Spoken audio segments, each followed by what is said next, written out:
गरीब परिवार के घर आई 9 देवियां। लाल बिंदी लाल चुनरी में वो माँ दुर्गे सी दिख रही थी। सविता हाथ सिलाई मशीन पर कपड़े सिल रही थी। पुरानी होने की वजह से सिलाई मशीन जोर जोर से खटखट की आवाज कर रही थी। हे माता रानी, ये सिलाई मशीन कितनी आवाज कर रही है, ठीक से कपड़े भी सिल नहीं पाती। अरे शाम हो गई, मुझे तो ज्योति बाती भी करनी है। जल्दी से झाड़ू लगा लेती हूँ, इससे पहले कि सूरज डूबे। सविता जल्दी से पूरी झोपड़ी में झाड़ू लगाकर तख्त पर सजी हुई माँ दुर्गे की मूर्ति के पास ज्योति जलाती है। पूरा परिवार आरती में शामिल होता है। अम्बे तू है जगदम्बे काली, जय दुर्गे खप्पर वाली, तेरे ही गुण गाए भारती ओ मैया, हम सब उतारी तेरी आरती।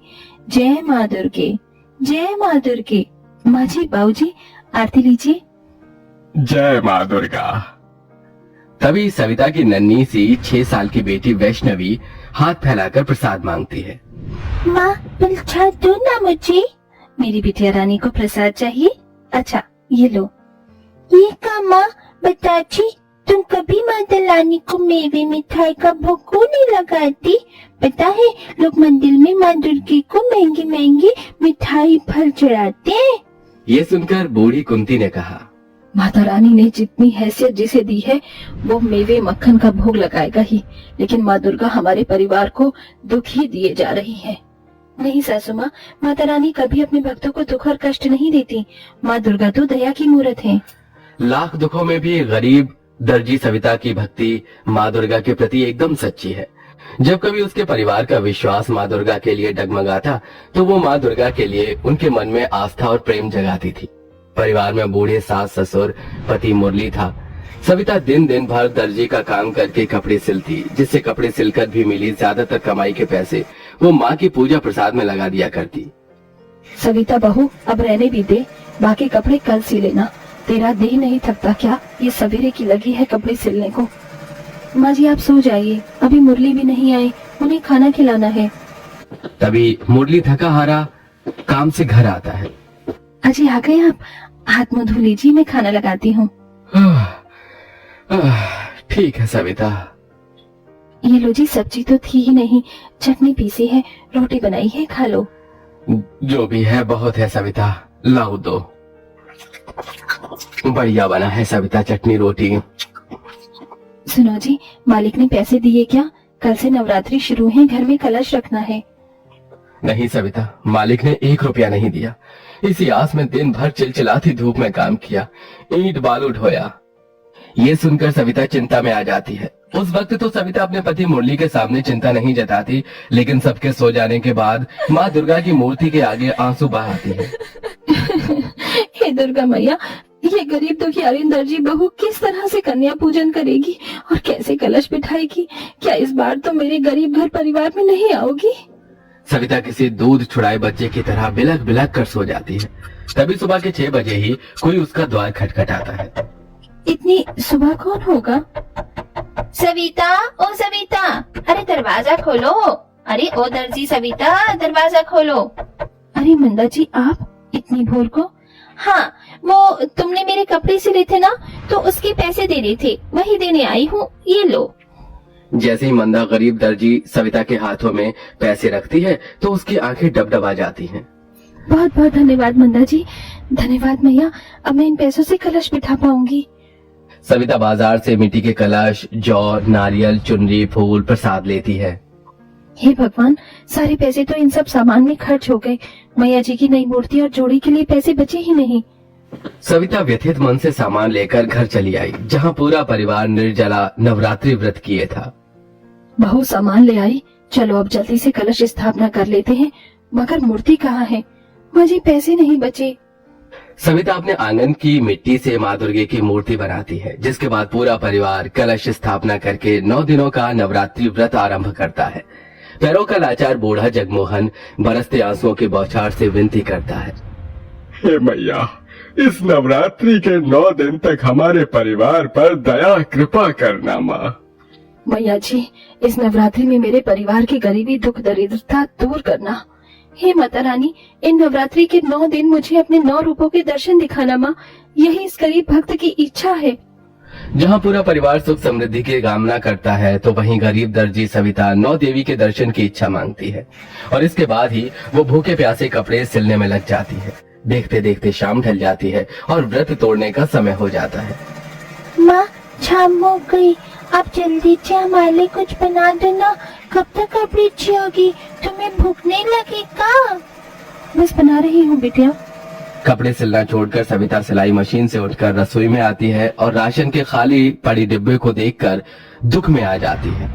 हे माता रानी, घर में तो जरा सा भी कुछ नहीं है। मेरा तो नवरात्रि व्रत जैसे तैसे कट जाएगा, लेकिन माँ जी बाबूजी बूढ़े हो चले हैं, उन्हें खाने के लिए कुछ तो देना ही चाहिए। जरा सा आटा पड़ा है, इसी का हलवा बना देती हूँ। सविता जल्दी से थोड़े आटे से ही हलवा बनाकर भोग लगाने के बाद अपने सास ससुर बेटी और पति को परोस देती है। ये लीजिए माँ जी बाबूजी, ज्यादा कुछ बनने को था ही नहीं, हलवा बनाया है, खा लीजिए। अरे सविता, तुम भी तो खा लो। नहीं जी, आप सब खाइए, जरा सा तो है हलवा। लेकिन गरीब ससुराल वाले दिलदारी दिखाकर अपने अपने हलवे में से थोड़ा थोड़ा बचाकर गरीब दर्जी बहू को भी दे देते हैं।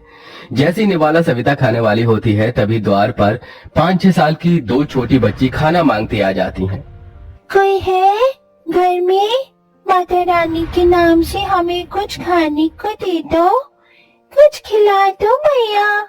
अरे जरा देखो तो इन बच्चियों का चेहरा भूख से कैसे मुरझा गया है।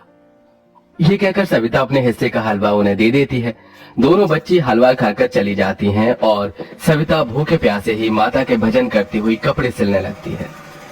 हे नाम रे सबसे बड़ा तेरा नाम, ओ शेरों वाली ऊंची महलों वाली, बिगड़ी बना दे मेरी आज रात रे।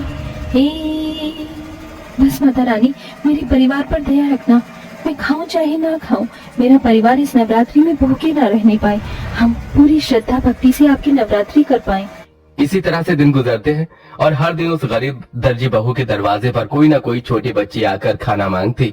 सविता 9 दिनों तक कभी माँ की मूर्ति के आगे बताशे का भोग लगाई, कभी पूरी चढ़ाती तो कभी कुछ फल। ये उसे गरीब दर्जी की भक्ति ही होती है जो नवरात्रि के 9 दिनों तक उसके घर का दिया बिना बुझे जलता ही जाता है। 9 दिनों तक कष्ट और कठिनाई उठाकर वो भूखे प्यासे व्रत में ही कपड़े तो सिलती है, लेकिन उसे कोई पैसे नहीं देता और 9वां दिन भी आ जाता है। तड़के सुबह से ही सभी के घरों से हलवा पूरी चने के प्रसाद की खुशबू उमड़ रही थी। माँ, हम कंजक का प्रसाद कब बनाएंगे? आज तो नवरात्रि है। माँ जी, मैं पैसे मांगने जा रही हूँ, देखती हूँ कोई अगर पैसे दे दे। कविता आस पड़ोस के घरों में जाती है। नमस्ते कामिनी जी, आज कंजक है, मुझे कंजक बिठाना है, हाथ में 1 रुपए भी नहीं। सिलाई के पैसे दे देती तो। अरे दे दूंगी भाई, मैं तेरे पैसे लेकर भाग थोड़ी रही हूँ, अभी तो जा। हर जगह से सविता को निराशा ही मिलती है। वो टूटा दिल लिए घर आती है, जहाँ ढेर सारा घी, आटा, सूजी, चीनी, मावा सब था और जगमोहन और कुंती कंजक का प्रसाद बना रहे थे। माँ जी, ये सब सामान कौन लाया? अरे बहू, तुमने ही तो ये सारा सामान भिजवाया है। 9 लड़कियों से थाली भी तैयार है। इतने में 9 छोटी बच्ची कंजक खाने अंदर आती हैं। उनके चेहरे पर एक अलग ही चमक थी, जैसे साक्षात 9 देवियां उस गरीब परिवार में आई हों। जगमोहन फटाफट से फटी चिटी चटाई बिछाता है और कुंती उनके पांव धोती है, तभी उनके पैरों से फूल झड़ने लगते हैं। ये माता रानी क्या चमत्कार है, कन्याओं के पांव से फूल झड़ रहे हैं। कुंती सोचने लगती है, तभी एक कन्या ने कहा, मैया जल्दी से हमें प्रसाद खिला दो, हम भूखी हैं। हाँ, बहुत भूख लगी है। बस लाई बच्चियों। सविता 9 कन्याओं को प्रसाद परोसती है। वो सब खाना शुरू करती हैं। प्रसाद बहुत ही स्वादिष्ट बनाया है, थोड़ा हलवा और दोगी? हाँ, मुझे भी चने चाहिए और मुझे खीर चाहिए। हाँ, देती हूँ। हलवा और दोगी? हाँ, मुझे भी चने चाहिए और मुझे खीर चाहिए। हाँ, देती हूँ। कंजक खाने के बाद एकदम से देखते देखते 9 कन्या 9 देवियों का रूप ले लेती हैं। लाल जोड़ा, लाल बिंदी, लाल चुनरी में वो माँ दुर्गे सी दिख रही थी। हे माँ दुर्गा, 9 देवियों के दर्शन पाकर मैं धन्य हुई। मेरा नवरात्रि व्रत सफल हुआ। माँ सविता, तुम्हारे मन में मेरे प्रति सच्ची भक्ति है। अब तक मैं तुम्हारी परीक्षा ले रही थी, पर अब से तुम मेरी परम भक्त हो और मैं तुम्हारे सारे दुख दूर करने आई हूँ। ये कहते हुए दुर्गा माता के हाथों से ढेर सारे सोने, हीरे, जवाहरात बरसने लगते हैं और उस गरीब परिवार का घर रत्नों से भर जाता है, जिसके साथ 9 देवियां गायब हो जाती हैं। इस तरह माँ दुर्गा अपने दर्शन से एक गरीब परिवार के जीवन को खुशियों से भरकर जाती हैं।